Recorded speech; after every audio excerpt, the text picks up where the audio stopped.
happening on Wall Street. Economic indicators. Who knows where this is going to end up? To understand the economy, you have to understand human nature.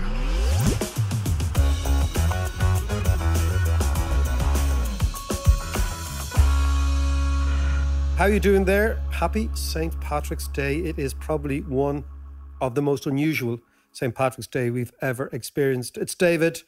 It's the podcast. We're trying to make sense of stuff, particularly economics, but the world has changed so profoundly after the last while that I'm here with your man. How are you, Head?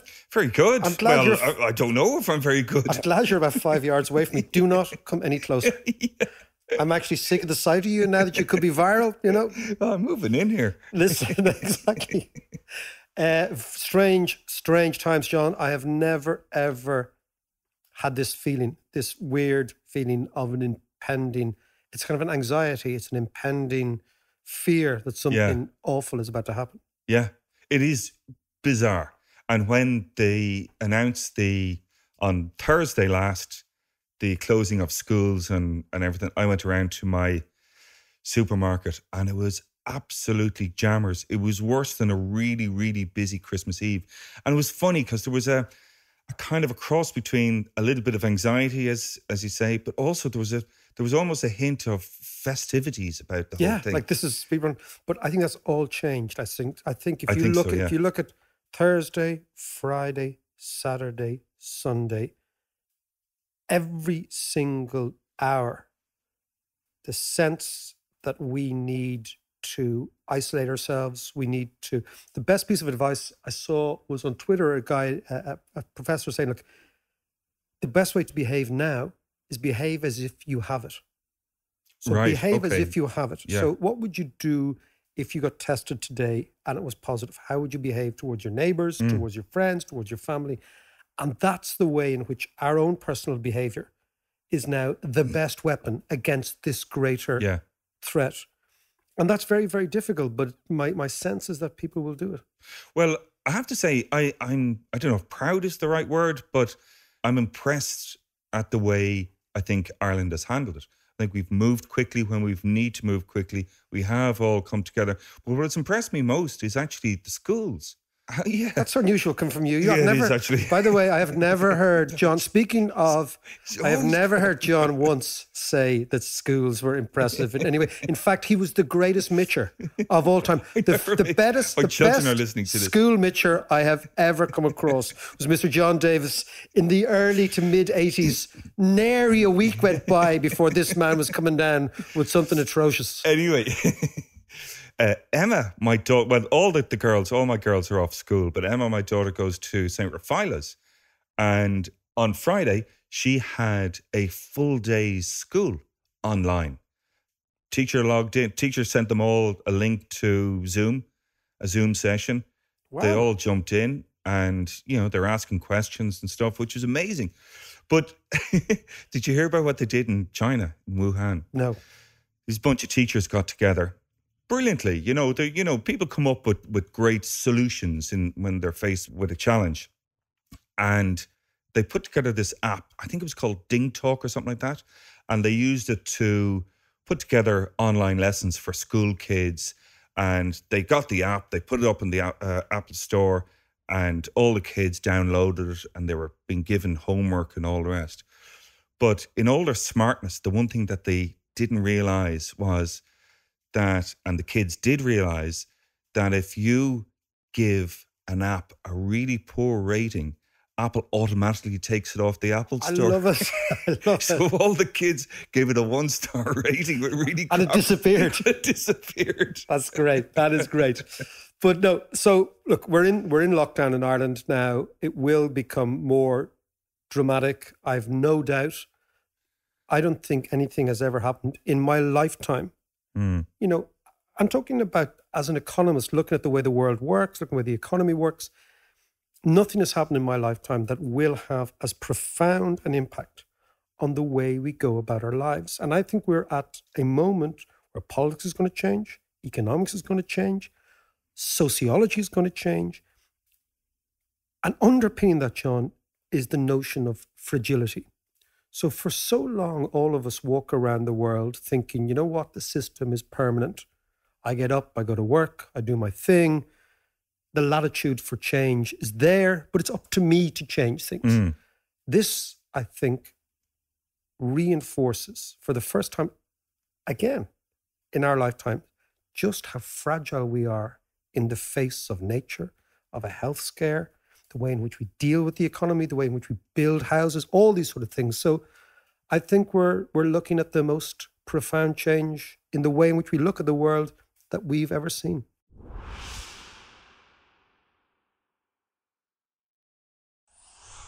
It's always quite good to have experts. I know your man over in the UK, what's his name? Gove. Oh, yeah. Doesn't like an expert. But I like an expert. Yeah. And we had Luke on. Remember Luke O'Neill? Luke was great. He was on a couple of weeks ago. I believe he's over in Tanzania now at the moment doing a gig. You were talking to him there a few minutes ago? He's doing a charity gig for cancer care for kids. And they bring over lots and lots of medical instruments to Tanzania. I presume it was a gig booked years ago. Yeah. He's there now and he's on the line. Luke, Dar es Salaam, that's a strange one before we talk about the virus. I know, David. It's a bit unusual, isn't it? Yeah, so we came here on Friday to do a big benefit gig. My band, The Metabolics, with a bunch of amateurs, but we enjoy ourselves with a big cancer charity, a children's cancer charity here. And we raised loads of money for them. And then we had to bring all these supplies. So we brought chemo and syringes and that. There's a woman here called Trish Scanlon. She runs a thing called Their Lives Matter. So we had to come and do the gig, just to raise money. The renowned sound of Metabolics. That's a great name, isn't it? That's a brilliant name. Absolutely. Yeah. Luke, so tell me, just first very briefly from Tanzania. Yeah. Is there COVID down there? No, there's none here now. I mean, Tanzania is not bad as it's got reasonable health services. It's not brilliant, of course, but it's not bad. They're testing widely. There isn't any COVID here. It's one of the few countries where there's yet to be a positive case. And they think, David, it's so humid here. Like, it's really humid. It's 98% humidity. You walk outside, you're sweating buckets, and they reckon that might be killing the virus, possibly, It should be here, really, because there's lots of Chinese come here to Zanzibar, for example, and lots of Italians come here for the last couple of months, and the government didn't stop them travelling, So it should be here, really, but they can't detect it. So that might be a hopeful thing for us, because maybe in the summer now, in Ireland and Europe, we'll see it die off a bit. So that's one good aspect, I guess. Okay, Luke, let's just come back to Ireland right now. Where do you think this is going to go? Do you think we should be in more lockdown? I mean, there's been a lot of talk over the last couple of days, pubs being open, etc., people still out. What's your sense? Yeah. At the moment in Ireland, as far as I can make out, it's voluntary, isn't it? People are being told to stay home and not go to the restaurant or whatever. But the next step will be to enforce that because of the lack of compliance. And the whole debate, David, and this has happened 4 times in the 20th century, by the way. We've had similar epidemics of Ebola in Africa, for instance, Will people behave themselves is the question. And sadly, human nature being what it is, the guy sneaks out for a crafty cigarette out the back or whatever, he goes down to the pub if it's open or whatever, So people don't necessarily follow the rules, you see. Now, in that situation, you enforce it. And that means getting, sadly, the guards and the army on the streets and making sure people stay in. That sounds very like the science fiction horror scenario, but that has to be the next step, because if this continues, David, the medical services are frightened now, you see, for good reason. They're on the front line, remember. 1 in 5 doctors in Italy is now sick, with this virus, for instance. And the nurses get sick as well, you see. So they're saying, well, hang on a minute, we're getting sick. Our equipment isn't good enough because there's too many people coming in. It's in Italy I'm talking about now. You have to do something, When they start to say, you got to listen, And the Irish medical circus are saying the exact same thing because they're the ones on the front line. They want to save people, and rescue them. And they feel they can't do it. So they're going to really bang the drum and say, hang on a minute, something more draconian is needed here. So I suspect a lack of compliance will mean enforcement. That has to be the direction we're heading. Now, Luke, will you explain to me the United Kingdom's approach to this, the UK's so-called herd immunity? Can you do 2 things for me, Luke? Explain to me, one, our policy and what it's predicated on in terms of immunology, and explain their policy and what it's predicated on in terms of immunology. Yeah, well, first of all, David, I know Patrick Vallance quite well. He is the chief scientific advisor of the government. He was the head of research in GlaxoSmithKline. He's a very sensible, measured scientist. He's very impressive, right? So they've decided, as you know, not to have a full sort of response to this and wait. That's their policy. And what they mean by waiting is there aren't sufficient cases at the moment. They're projecting a big spike in about 3 or 4 weeks. If you lock people down now, they're saying they'll get fidgety, and they'll start the compliance level goes down. That's their worry. And suddenly, when it's peaking, then people are sneaking out of their houses. They aren't observing social distancing. And that's why they've delayed this. That's their justification, you see. Now, that's his opinion, right? So Luke, can I just stop you there? It's more of a judgment call about people's personal behaviour and psychology than actually a systemic view of what's the best way to go. Absolutely. It's absolutely about human behaviour. That's the main motivation behind the British government's approach to this, because they don't trust their own people, maybe partly. But secondly, they do feel that, I don't know, it's a strange one, isn't it? It is a strange one. But then, now, he could be right, because if you delay it a bit, but delay the lockdown, and then when it's really bad, then you lock everybody down, and then they come more compliant, and then the thing begins to go. The second idea is this herd immunity, David. There's a rumour they've let it run a bit to infect people, you see, because once you get 60% or so infected, they begin to build up resistance, right? And that's the kind of number that means there's not much place for the virus to hide anymore. So the more people who have the virus and then fight it, they're now resistant, you see, and there's nowhere for the virus. The virus can't reinfect them. So therefore, you get a certain level of people who are now not going to get infected anymore, and the virus has nowhere to hide. And therefore, you see herd immunity. And now they've denied that, David. They said that wasn't the case, okay? That's a very serious thing to do, because you're going to kill people if you look for that. Because you're letting the virus run free. The vulnerable people will be the ones who will die, And it's almost, and I wouldn't say a cynical act to go for that, but I guess that's why they're denying it partly. But it's a risky thing to say, It almost feels like a cult, that. Yeah, absolutely. Yeah. I mean, it's a strange one. They've denied that they're going for that, and we have to believe them, I suppose. But by God, they're taking a gamble here, David. I mean, it's outrageous, David, that on the island of Ireland, there's two different policies. That's completely stupid. We're one island, for God's sake. The virus doesn't respect borders, does it? We should have one policy for the whole of Ireland, and the North should follow the South. I think the North, again, of course, it's split down on orange versus green lines, which is, again, totally pathetic. Doesn't help. But politics can kill people with these epidemics. This has been shown in the past, over the past 50, 60 years. If you play politics with this, you see people die, And the British government are now exposed as the only government in the world to follow this policy, by the way. They're certainly, confident that this might work for them. And it's a big experiment. And let's hope it works, because if it doesn't, there's a projection in the UK, David, if they got it wrong, nearly 300,000 people will die there if they got it wrong. That's how high the stakes are here, So we're going to wait and see now. Now, as I say, Valence isn't stupid, And he would have talked to all the world experts. He would have done all the modelling and the algorithms and all that kind of thing. So there's some basis for what he's advising there, you see. So, and I hope for his sake, he's got it right. Now, let's come back to Ireland in terms of the next stages. What are the next stages? First of all, you've talked about personal responsibility. You've talked about, in the event that's not the case, we actually impose that. Then what happens? Yeah. Well, you got to keep banging the drum, David, constantly. It's a very simple mantra now, right? Stay home. Keep the hygiene up, that's the second most important thing of all. Very importantly, those are the two key things you can do, really, and then just wait it out. I mean, and the 2 meter rule is very, very important. If everybody in Ireland did that nowadays, if everybody agreed with this, and they do stay in their houses, now they might go out once a day, that's fine. A little bit of exercise is good, a bit of sunshine. It's okay to do a bit of shopping, and stay 2 meters from everybody. Very important, right? That's the key thing there as well. It'll slow this down for definite. That's for definite now. But everybody has to comply, because again, you're looking at tens of thousands of people dying in an overworked health service. That's all the projections from Italy. See, Italy's like a big experiment, David. We're looking at Italy very, very closely as to what can happen to us, and it's not great. You know what I mean? So that's the vista, unless something happens along the lines I've just said. And Luke, when you look back home, you look at the health service, you look at the front line, again, you've mentioned it a couple of minutes ago. I've been quite shocked by the extent to which friends of mine who are medics are nervous, much more so than I've ever heard them before, much more so than maybe they even want to suggest themselves. But every single frontline doctor I've spoken to, or radiographer, radiologist, anybody who's working in the service, nurses, whatever, they seem to be terrified. They are, and that's obviously a concern for the rest of us, isn't it? And I've got a couple of very good medical friends, and I was with them on Thursday night, and they were. I said the main reason one reason they're frightened is the news out of Italy's bad.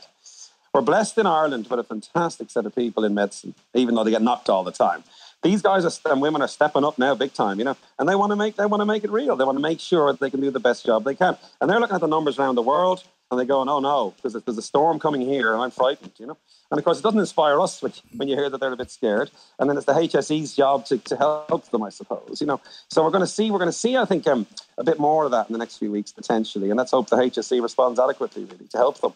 Luke, can I ask you, given that we don't have a cure or a vaccine as yet, what is the treatment for someone who contracts it? You know, do they actually need to go to hospital? Well, they do if it's severe. Now, as we know, remember, everybody should remember 80% are fine. So 4 to 5 people have a mild disease. Many of those, actually, it's extremely mild. They have a day of aches and pains, then they get over it. 80%. That's a great number to keep your head on, because if it was less than that, we'd really be terrified. Yeah. So the 20% who are left over, 14 to 15% will have a more severe course. And what that means is their lungs begin to fail. They have trouble breathing. That's the key serious symptom, right? And now we're in trouble. You got to get to a hospital, or maybe you're in one already. And the first thing, what you want, a ventilator, which is a machine to help you breathe. It gets the lungs full of air and it saves people's lives. I mean, the importance of ventilators cannot be overemphasized. You put people on a ventilator and now they can breathe normally. And you can keep them on ventilators for days. You know, it's great. Now, they also give them steroids to suppress the inflammation, because what's happening is the lungs are becoming very irritated. The main reason being the virus has got a foothold and it's growing like crazy. And that really irritates the immune system, which now begins to really sort of damage the lungs, you see. So the big move now is to give anti-inflammatories at that stage, very importantly, only at the severe stage. Right. The trouble is, if you give anti-inflammatories early, it increases the risk of infection because you're lowering the immune system, you know? So it's a nuanced thing. You've got to be careful when you give these drugs. You can't give them too soon, because then the immune system doesn't work at all. The virus gets a foothold, you know? So it's tricky. But when they're in that severe phase, you can give them these anti-inflammatories, and that will help them as well. And if you're lucky, they'll get over it. Now, the trouble is 3, 4, 5% die. You can't stop it. It's relentless, you know? Right. Now, at the moment, that's probably around 1% overall. It's not quite as high as we thought. And then there's the different groups of higher risk of dying, as we know, the older people and so on. So it's a well-characterized progression, I guess, in many ways. Now, the great news is, John, as you may have seen, I sent a tweet out on this yesterday. The great news is 2 anti-inflammatory drugs are working really well. One blocks a protein in the immune system called IL-6. You can't beat these terrible names, that's what they are. And I worked on IL-6 for 30 years. 30 years ago, I worked on IL-6, David, isn't that marvelous? And IL-6 is a very irritating protein. It causes arthritis in your joints, amazingly, and really makes inflammation go crazy in your joints and beats up the joint terribly, right? The exact same proteins that damaging these people's lungs and causing inflammation there. You know what I mean? So in other words, the inflammatory process is the same as arthritis. It's just a different tissue becoming inflamed. And there's a drug in Ireland approved for arthritis called Actemra that blocks IL-6. And lo and behold, the Chinese and the Italians now, there's at least 50 people now I'm looking at. They haven't published this yet, so you got to be careful. It's been anecdotal, you know. But the word on the web is it's working. This is saving people's lives. And that's fantastic now, because now we have something to give people and they won't die. You know, those ones on the ventilators and so on won't die. The second drug is called hydroxychloroquine. That's used for malaria, and the Chinese found that was effective, right? There are 22 separate trials running in China at the moment, proper placebo-controlled trials running on hydroxychloroquine, and that's showing promise as well. Now, I'm fully confident, and I can say this without any fear of criticism, this is going to work, and it's going to stop people dying. And the only question now is how quick can we get it into our hospitals, you know? Now, it'll take a month or so to confirm all that data, but once it happens, the doctors will have another weapon now to use to stop people dying of respiratory failure, which is great, you know. And is there a big enough... Sir, I was going to say, is there a big enough supply of these drugs at the moment? That's great. Well, there's a number of questions now, and I'm on this COVID-19 expert panel.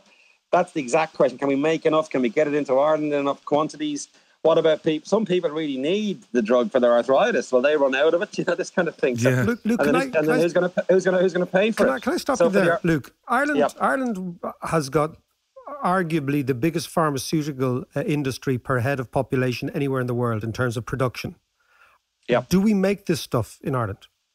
You know, I don't think we make this specific one. Of all things, wouldn't you know it, Dave? We don't make Roche are the drug company that make it, right? I don't think that this one isn't made in Ireland, but that doesn't really matter. It's made, I think, in the US and also maybe in India in huge amounts. And I wonder how much stock the HSE have. They may have lots, but there's a second drug, David, which is a similar one, made by a company called Regeneron, and they're making that in the Dell factory in Limerick. So there is one being made in Ireland.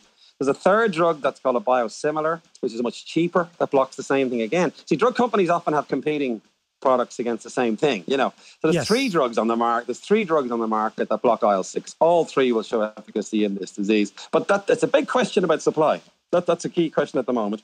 Hydroxychloroquine is available in mass amounts. You can make it as a chemical. It's much easier to get. So that may be the first one that's going to be used over the other one, you know. So at least we have 2 options now, I suppose. So you never know. One might be preferred over the other. So as I say, I'm optimistic now that these 2 drugs will be available, which is great. Great stuff, Luke. Listen, we will talk to you when you get back. That was excellent. Enjoy Tanzania, and we'll see you back home. Thanks, David. When are you playing next? When are Metabolics playing next? In about 6 years, by the looks of things. I'm going to lie low for a while, lads. It's a bit. Yeah. All right. You can't. Anyway, you can't do gigs, David. All the gigs are bad, you know, in Dublin. Tell me about it. I've got a couple of professional musicians with me here, and they're devastated. All their gigs are cancelled for the next 2 months, and they've no money, you know. So there's no gigs anymore, sadly. But let's hope that changes. Fair enough, Luke. Listen, we'll talk to you soon. Thanks for that. Great. Thanks, guys. Cheers. All the best. Cheerio. Bye-bye.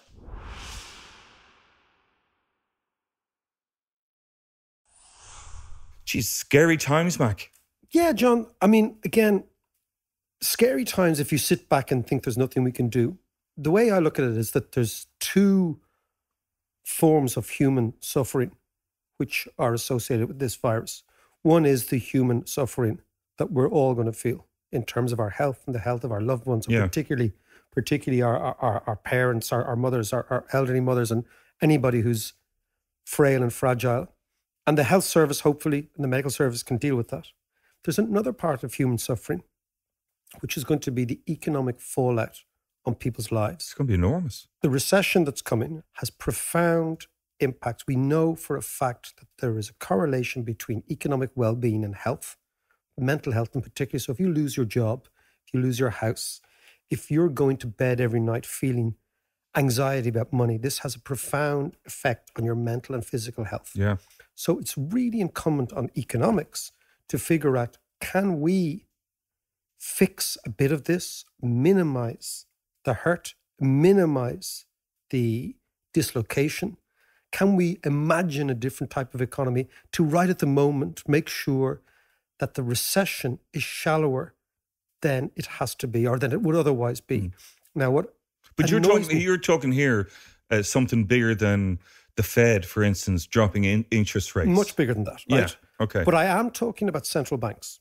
Okay, go on, explain to me. So what really annoyed me this week was Christine Lagarde, who I would say is the biggest fraud in public life. Really? Yeah, this is a woman who knows nothing. That's fighting talk. No, John, it's, I've watched her as finance minister of France. I've watched her as head of the IMF. I've watched her now as head of the ECB. This woman, in economic terms, is a fraud. She doesn't know what she's talking about. She's a trained lawyer, which automatically is a red flag to everybody. Jesus, I thought she was an economist. No, she's not. She's a lawyer. Oh my God. Okay, right. She was a partner at Baker McKinsey, a big law firm, right? So that's where she's from. Good operator, French, works the system very well. Not saying she's not an impressive person, but as an economic mind, she is junior cert level in terms of sophistication, even less, right? Jesus Christ. Well, that's what happens. If you notice, that's what happens. These sort of people get promoted in big institutions because it's all politics. They can play the game, Politics. Yeah. She said the other day to the Italians, right? Now, you just heard what Luke talked about the Italians. We now know what's happening in Italy.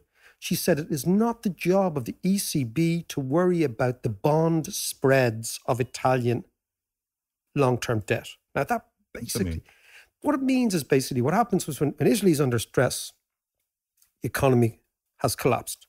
The health service under stress. The Italians will need to borrow a lot of money in order to fix this. She's saying it's not the ECB's job to make that Italian effort any easier, right? When in actual fact, it is the Jesus, ECB. I would have thought it is. That is, right? Yeah. So again, it goes to the root of not being able to see the totality of the picture. The totality of the picture is that all economic policy worldwide has to be now focused on making sure that a health panic, which has led to a financial markets panic we've seen in the last week, doesn't lead to a monetary panic in the economy at large, which will exacerbate the original downturn. And the way this happens is the following. This is why Lagarde seems to me to be a totally inappropriate person. In fact, everyone's focusing on Boris Johnson, right? My sense is, Lagarde's understanding of monetary economics is a bit like Boris Johnson's understanding of immunology, right? Okay, right. So let's go to it, right? The panic sets in. The way these things work is, we know, right? Because the two of us are working in the gig economy, right? Yeah. So we do our gigs, we get paid, those gigs have stopped. So suddenly, hundreds of thousands, millions of people have a cash flow problem. There was cash you were banking on to come in, that has stopped. Once you have a cash flow problem, people don't understand is really good businesses go bust without cash. So you can have the best business in the world, but if you have no cash, you run out of cash, you go bust. Yeah. The first thing. The reason you run out of cash is you as a supplier doesn't get paid, then you can't pay somebody else, then suddenly the system begins to grind to a halt. Second thing is then the natural human instinct when you fear that cash is running out is you hoard, you panic. So it's the same instinct that had the people in the supermarket last Thursday buying up all the supplies. They're hoarding. Hoarding is a human instinct that happens when you're under threat. Yeah. So we hoard cash. So businesses with cash will delay payments for others. So suddenly a credit crunch associated with the slump in business prompts people to hoard. The hoarding then exacerbates the credit crunch and the system dries up for want of cash. And then very, very good businesses go bad because of this temporary cash flow problem. So the question is, what do you do about it? Yeah. At the moment, you're hearing all these things. Oh, we'll delay VAT and the government, all these circuitous things. Yeah, right? Are they not, they seem kind of logical to me, are they not? They're logical, but they're cumbersome, right? Okay. The best way to do this is to do what the Hong Kong government did in early February. Hong Kong government gave free money to everybody. In economics, it's called helicopter money. That basically the central bank just credits everyone's account with X amount. The Hong Kongers gave about 1,500 euros to everybody. Okay, we could do more, we could do less, right?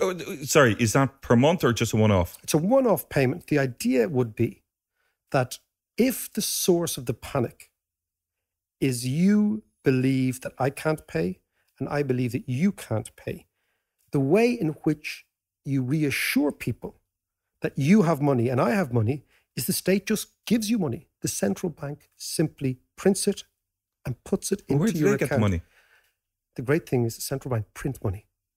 One of the great alchemies of central banking, and I speak as a former central banker, they are the most powerful institutions if led by the right people, because at the very core is this great myth in economics that you can't just print money, you can. And at the root of this is Milton Friedman's argument. Milton Friedman, tricky enough character.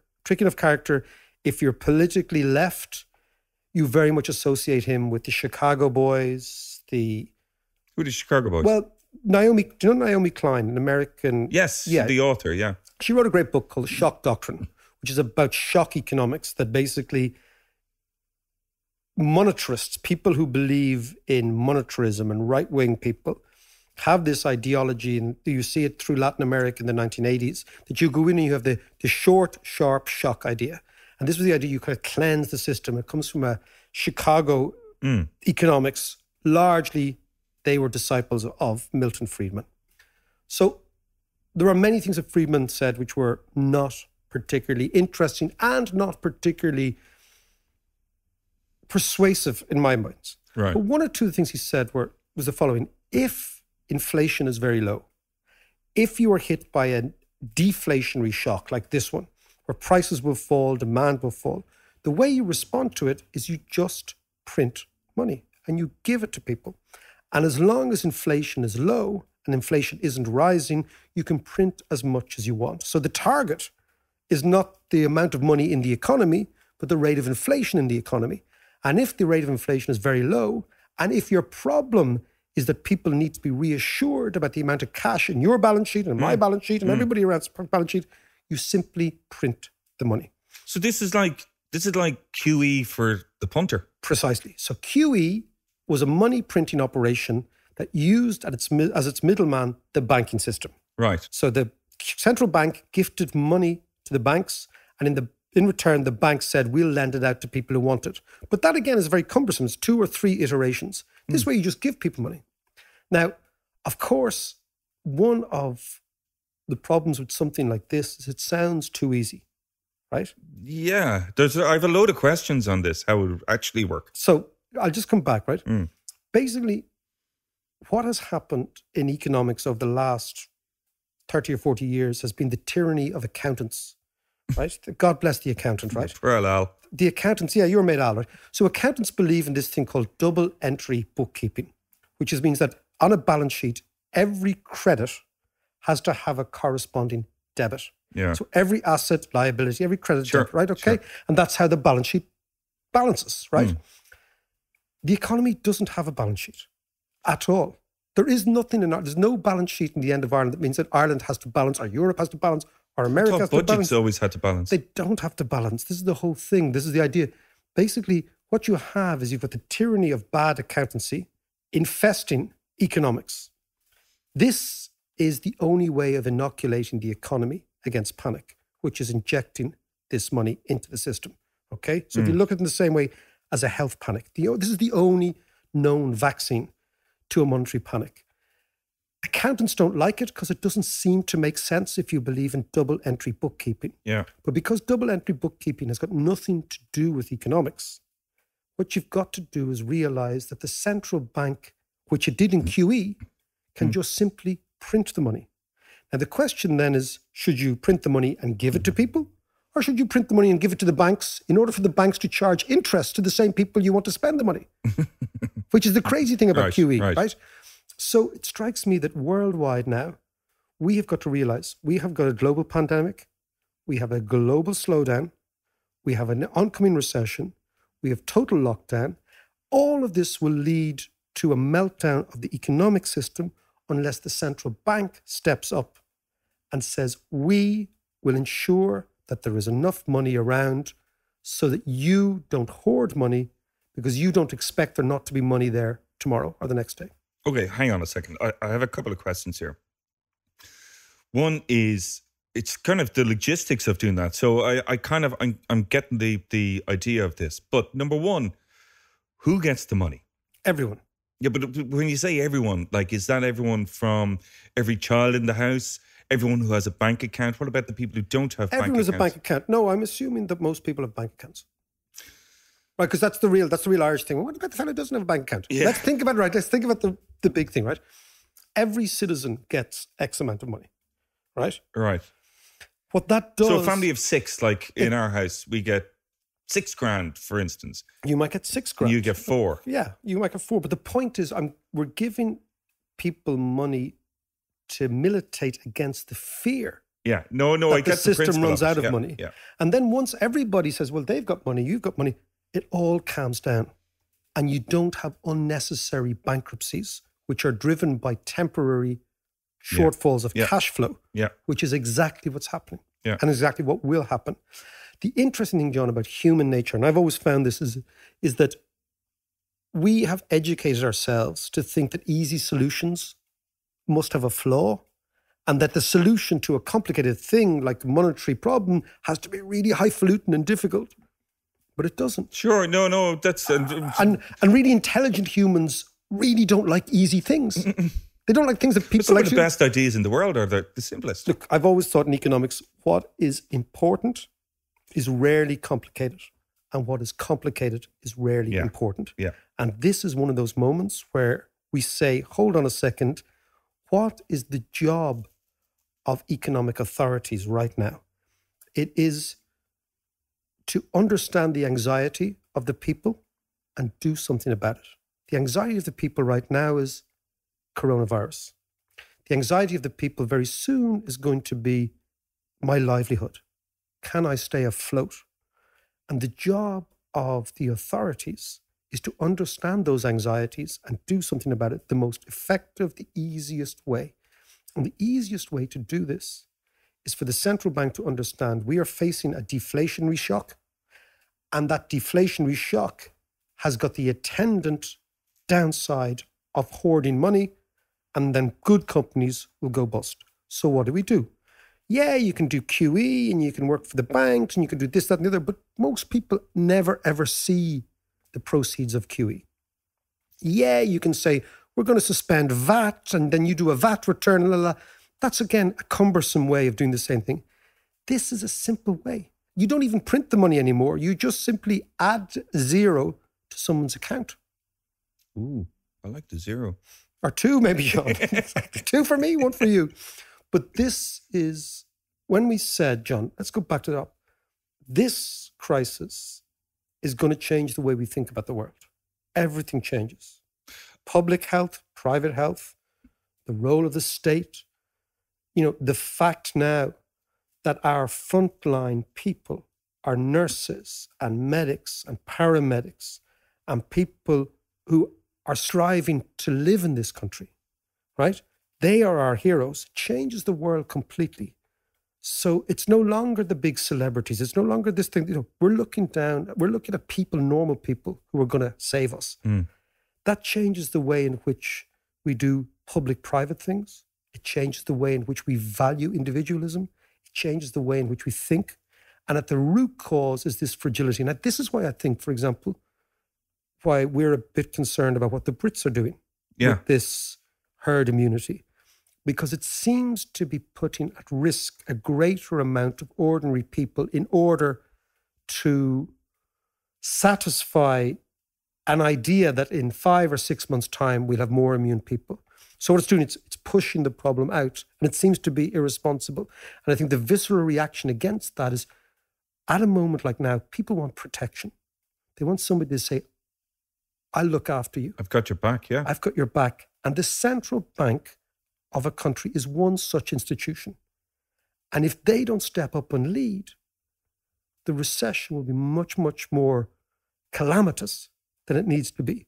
But in order to get to that place where you fix things, you've got to realize that the ideas that you thought were germane 5 weeks ago, 5 days ago, are no longer germane. And you've got to rethink everything, including the way in which you look at the monetary system. Yeah, but hang on a second, Mac. The other question I want to ask you is, I always thought that because we're part of the Eurozone, that we don't print our money anymore. So we can't do that unilaterally. This is the big flaw. We do print our money. This is the big flaw in understanding about the ECB. Okay. The Irish Central Bank has total control over the amount of money printed in Ireland. What it doesn't have control over is the rate of interest or the rate of exchange, right? The euro-dollar rate. So the central bank has complete autonomy over what it does here. Which is why, for example, if you look at the euros in your pocket, there are Irish euros and German euros. And they look different, right? Yeah. You know that the serial number of the notes even are different. So you can identify as a German or an Irish euro. In the same way as central banks in all sorts of regions print their own stuff, we in Ireland have total autonomy, which is why in the crash, the ECB didn't help us. Remember? Yeah. They washed their hands of us, which is why Lagarde says we're not going to help the Italians, right? We can print our own money, but the most interesting thing here is I believe this is a worldwide solution. This is not just Ireland. This is the way we have to migrate towards it. The Irish authorities in the central bank, I was about to say in Dame Street where I used to work, but they're now in some swanky pants thing down by Google, right? Yeah, been there many times. They can do exactly what they want.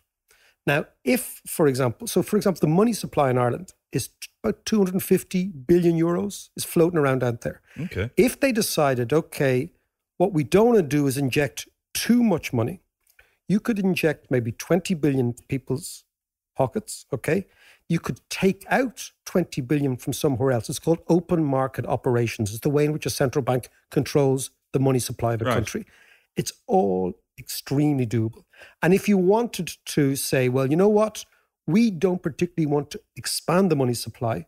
What you would do, you would target the money into people's accounts and then take out some idle money that's sitting on the banks doing nothing. So it's all what the hell is idle money? There's loads of idle money. There's loads and loads of reserves, deposits in banks that are doing nothing. Doing nothing. People's deposits. Right? Right. So if you're not borrowing my deposits, right? That money's just sitting there doing nothing. I thought that was reinvested into... No, it's not. No, it's not. This is all the alchemy of it. John, this is Listen, I really need monetary economics 101, right? But in actual fact, I really need to bone up in economics. No, you don't, John. You see, you'd be amazed at the amount of economists who don't know this, who've never studied monetary economics, who've never worked in central banks, right? Who don't know this, that what you have, the central bank can go in and do whatever it wants. What I'm saying is targeted drops of money, called helicopter money, into people's accounts and businesses' accounts will have a profound impact on the economy. And if you're worried about the rate of interest or whatever, you just want to do these open market operations every day in the market. Can be all done. It needs courage and vision and leadership from the central bank. That's the problem. What is absent in economics is not ideas. It's the courage to execute ideas.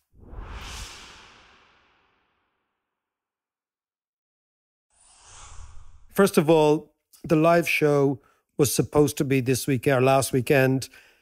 Didn't go ahead. Bear with us. We're going to come back and see how we go. We're hugely disappointed on that. God, I was actually really looking forward to that. But we'll have a brilliant one. Yeah. Hopefully May, June, whenever this thing passes, whenever the guys who know about this say, you know what, it's safe to go back out and congregate, we will be back to you. And there won't be a mention of COVID-19. Not at all. Not at all. But we'll be back to you. So bear with us on that. Regarding everything else, normally we sign off kind of upbeat, and I think we are both upbeat, but, you know, what would you say, John? Just take care. And absolutely. And one thing that has always struck me, and it struck me even more now, do you remember I brought you the sound of Wuhan last week? Well, music is a brilliant uplifter. And that has come to the fore in Italy when they're out singing on the streets from their apartments in Siena and Rome and Florence. Have a listen to some of these. And if this doesn't give you a little bit of an uplift and restore your faith in humanity.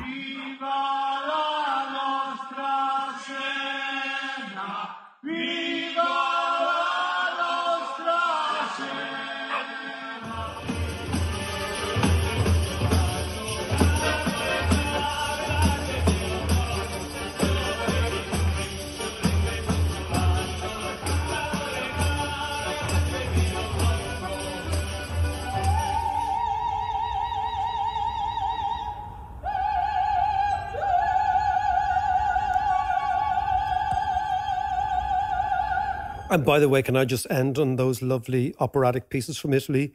If you have ever heard John Davis singing, it is like the screech of an alley cat. Mac, come on. Screech of an alley cat. So listen, have the crack. We'll talk to you next week.